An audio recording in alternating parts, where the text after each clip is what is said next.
बलराम इनके जज्बे को सलाम करते हैं कि इसने छोटी सी बच्ची के अंदर इतने ज्ञान उपज गया ज्ञान, क्योंकि सवाल उसी के अंदर उठते हैं जिसके अंदर ज्ञान का प्रक्रिया चलनी स्टार्ट होती है। तो ये हम इनका अनीता चौधरी का धन्यवाद करते हैं। तो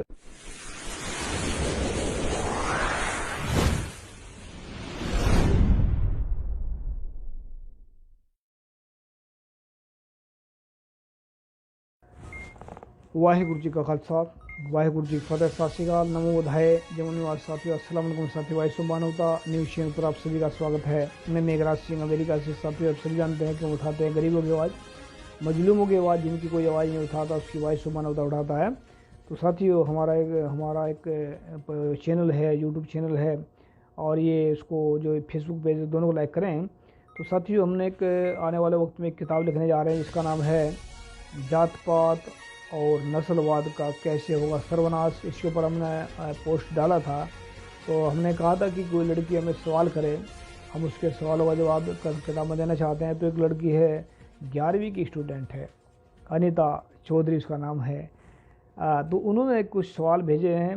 पहले तो हम उनका जिक्र करना चाहते हैं टीवी पर, उसके बाद हम उनका किताब के अंदर भी ऐड करेंगे उसको हम बात को।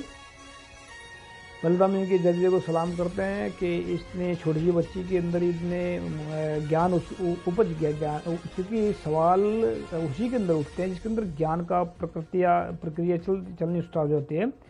तो ये हम इनका अनीता चौधरी का धन्यवाद करते हैं। तो उन्होंने हमें सवाल भेजे हैं। तो सवाल कुछ उन्होंने लिखित भेजी है पहले, उसके बाद में सवाल हैं तो हम उस बात रखेंगे। तो कौन सी बात सही है कि कौन सी गलत है, थोड़ा हम बताना चाहते हैं इसमें।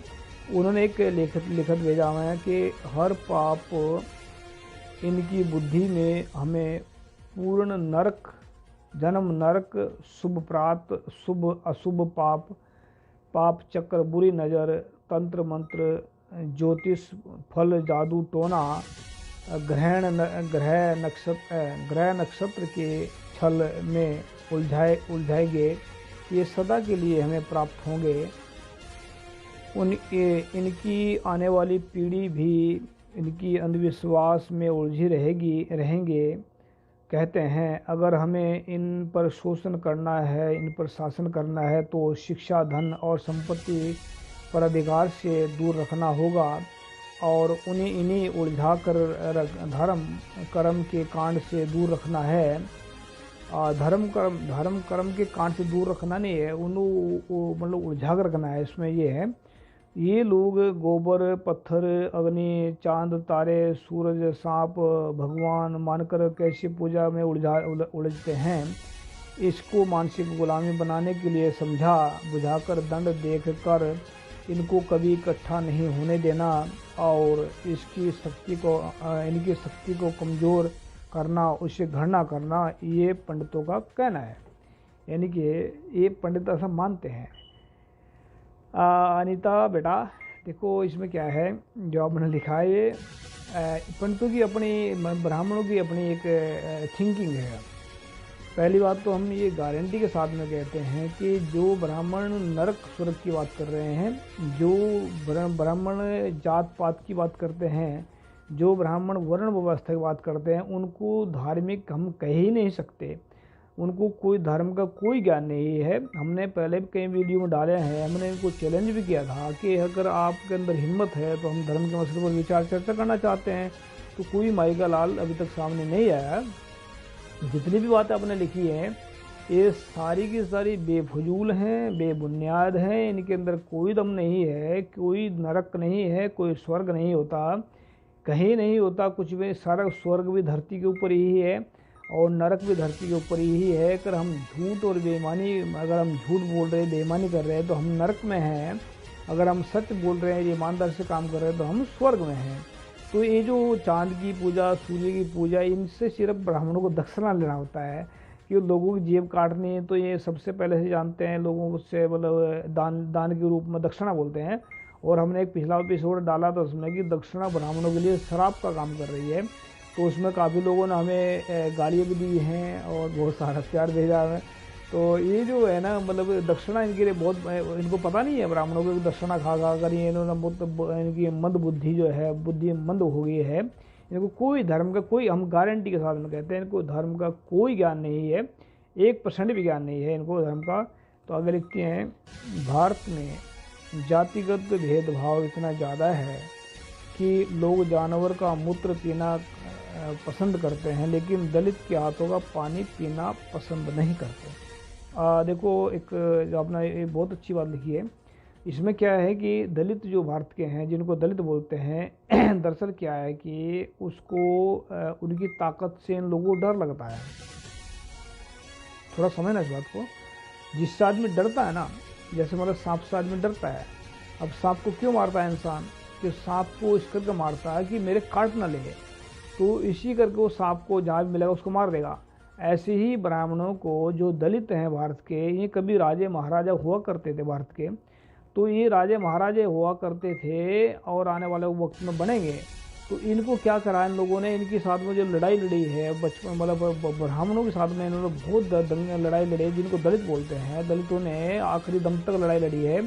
उनको इतने परेशान किया इन लोगों ने। फिर मतलब जो राजे रूजे जो मतलब बहुत सारे इनके जो है, बहुत सारे इनके जो चेहरे चपाटे होते हैं, तो वो कह रहे थे, क्या नाम, जो पेरियार हुए हैं रामास्वामी, वो कहते हैं कि जिन्होंने इनके साथ में लड़ाई लड़ी है ब्राह्मणों के साथ में, जिन्होंने इनके साथ में टक्कर ली, उनको इन्होंने शूद्र कहा, राक्षस कहा है, असुर कहा है। जिन्होंने इनके साथ में मतलब जो मूल निवासी जो राजे थे, उन्होंने इनके साथ में संधि कर ली, वे इनके साथ में प्यार बांटा, तो उनको इन्होंने भगवान बनाकर पूज लिया। तो ऐसा इनका चलता है। जैसे मोदी को भगवान बना रखा, आज ये मोदी देश बेच कर खा लिया सारा, फिर भी उसको भगवान का रूप दे रखा है। आने वाला वक्त में क्या इसको शैतान का रूप देने वाले लोगों तो आने वाला वक्त बताएगा। लेकिन आज ये ब्राह्मणों के भगवान हैं मोदी, इनका मंदिर बना दिया होगा कहीं ना कहीं। तो ऐसा है कि ये जो है मतलब इनकी थोड़ा ध्यान से देखें, मंदिरों को बाहर लिखा होता है कहीं ना कहीं को कि दलितों को मंदिरों में जाना, मतलब शूद्र कहते हैं उनको, शूद्र को मंदिरों में जाना मना है। ऐसा क्यों लिखा होता है? उसका कारण ये है कि दरअसल क्या, उसके कारण 2-3 कारण हैं। नंबर 1 तो ये है कि जो मंदिर हैं ये 95% जो है ये बुद्ध मठ थे। बुद्ध मठों को इन्होंने तोड़ करके मंदिर बनाए हैं। और जो मतलब शूद्र असली शूद्र हैं वो ओबीसी के हैं। ओबीसी को जो प्रॉपर्टी है, मंदिर की प्रॉपर्टी हैं, ये ओबीसी की हैं। ओबीसी बुद्ध के जो है वंशज हैं, ये सब के सब वंशज बुद्ध के ही हैं। तो बुद्धों के जो बुद्ध मठ थे सारे, तो 95% हम गारंटी के साथ में कहते हैं, खुद कर देखें वहाँ पर एक बुद्ध मठ है। तो बुद्ध मठों को इन्होंने ऐसे वहाँ लिख कर डाल दिया, पहले से लिख दिया कि अंदर इनको जाना मना है। क्या, ताकि वो अपनी प्रॉपर्टी को न पहचान ले जो अंदर इसमें है, कि जो मंदिरों के अंदर प्रॉपर्टी है। तो इस करके जात मतलब पानी पीना नहीं, वो पानी पीने की नहीं है। एक तीर से कई निशाने लगाते हैं। भेदभाव का मतलब है कि यहाँ पर उनको दूर रख देना, उनको हटा देना पीछे, उनकी ताकत से डर लगता है। याद रखें इस बात को, जिससे आदमी डरता है उसी को आदमी बदनाम करता है। तो आगे है छुआछूत पर सवाल। छुआछूत की समस्या क्या है? छुआछूत की कोई समस्या नहीं है, मानसिक रोग है ये। जिनको कोई ज्ञान नहीं होता, जिनको कोई धर्म का कोई ज्ञान नहीं है, उनके अंदर ये बीमारी उत्पन्न होती है। अब वो जैसे कहते हैं ना, आपने देखा होगा, सुना होगा, गांव में कहावत सुनी हुई, एक भैंस जो बड़ी होती है वो सबको बांट देती है। तो ये एक उनको कोई ज्ञान नहीं है, इनके अंदर छुआछूत की बीमारी इनके अंदर ही है। तो ये दूसरों को कहते हैं कि छुआछूत हो। तो ये कोई समस्या नहीं है, समस्या सिर्फ ज्ञान की है। इनको तो ज्ञान नहीं है, 1% भी इनको कोई ज्ञान नहीं है। अगर ज्ञान होगा तो पहले इसको खत्म करा छुआछूत के अंदर। फिर छुआछूत की धारा कौन सी है? देखो, धारा तो मुझे पता नहीं कौन सी है इसमें, लेकिन मैं कभी संविधान में किताब पढ़ा नहीं है कौन सी धारा है। लेकिन छुआछूत की जो है ये मानसिक गुलामी से जुड़ी हुई एक बहुत बड़ी भयंकर बीमारी है। तो नंबर 3 जो है, छुआछूत से कब से चली आ रही है, मतलब इसका मतलब ये है, देखो, छुआछूत जब से ब्राह्मण देश पर हावी हुए हैं, मतलब पहले ये ब्राह्मण विदेशी थे, विदेश से आए लोग हैं। तो ये भारत को अपना नहीं समझते, तभी तो इसमें हिंदू राष्ट्र की बात कर रहे हैं। हिंदू राष्ट्र बनाना भी, जब भारत ही है तो आप लोगों को कब्जे में तो है ये। तो इसको ये चाह रहे हैं कि हिंदू राष्ट्र बनाना, पर हिंदू राष्ट्र का सपना तो कभी पूरा नहीं होगा। तो ये जब से ब्राह्मण के हाथ में जो है सत्ता आई तब से चली आ रही है। तो छुआछूत का भाव क्या है? छुआछूत का कोई भाव नहीं होता। ये एक मतलब इंसान के अंदर का खोखलापन है। खोखलापन होता है ना, जो मतलब कहते हैं कि अंदर ये खाली है, बाहर कुछ भरा हुआ, ऐसा लगता है कि अंदर से कुछ भी नहीं है, बेवकूफ़ आदमी है। तो ऐसा कुछ नहीं है। तो छुआछूत किसकी देन है? छुआछूत अज्ञानी महामूर्खों की और बेवकूफ़ लोगों की देन है, ऐसा कह सकते हैं इसको। आज छुआछूत की प्रथा क्या है? प्रथा तो देखो, जब ये है जब आदमी को मतलब किसी चीज़ को, जैसे मीडिया है आज, एक बार को एक क्या करते हैं कि जब एक झूठ को ये सारी मीडिया में चलाते हैं तो एक वो लोग समझने लगता है ये सही है, गलत नहीं है। इतनी मीडिया तो झूठ बोल ही नहीं सकती। और नेहरू भी बोलते थे कि एक बात को 100 बार बोली में एक बात के 100 पहलू होने चाहिए, कोई तो बात बदलने के लिए, ऐसा बोलते हैं। तो छुआछूत किसे कहते हैं? छुआछूत जो है, ये छुआछूत का मतलब होता है अनटचेबल, किसी को टच कर देना, या मतलब टच करने से कोई भ्रष्ट हो जाता है, ऐसा मानते हैं लोग बहुत सारे। देखो, छुआछूत से किसी का धर्म कुछ भी भ्रष्ट नहीं होता, कोई इंसान अपवित्र नहीं होता। और छुआछूत से, छूने से किसी के इंसान को कोई परेशानी नहीं होती है, कोई धर्म किसी का भ्रष्ट नहीं होता। धर्म उनका भ्रष्ट होता है जिनको धर्म का कोई ज्ञान नहीं है। छुआछूत से वो अपवित्र होते हैं छूने से जिनके अंदर पवित्रता नहीं है। वो लोग जो है वो घृणा उन लोगों से, जिनका मतलब जो दूसरे लोगों से घृणा वो करते हैं जिनको कोई धर्म का कोई ज्ञान, धर्म का जिसको ज्ञान होगा। धर्म का मतलब होता है सच्चाई और ईमानदारी, और सच्चाई और ईमानदारी इंसान के अंदर जब आती है तो वहाँ पर करुणा, प्यार, दया, सहनशीलता, सब्र, संतोष और ये चीज़ पैदा हो जाती है अंदर।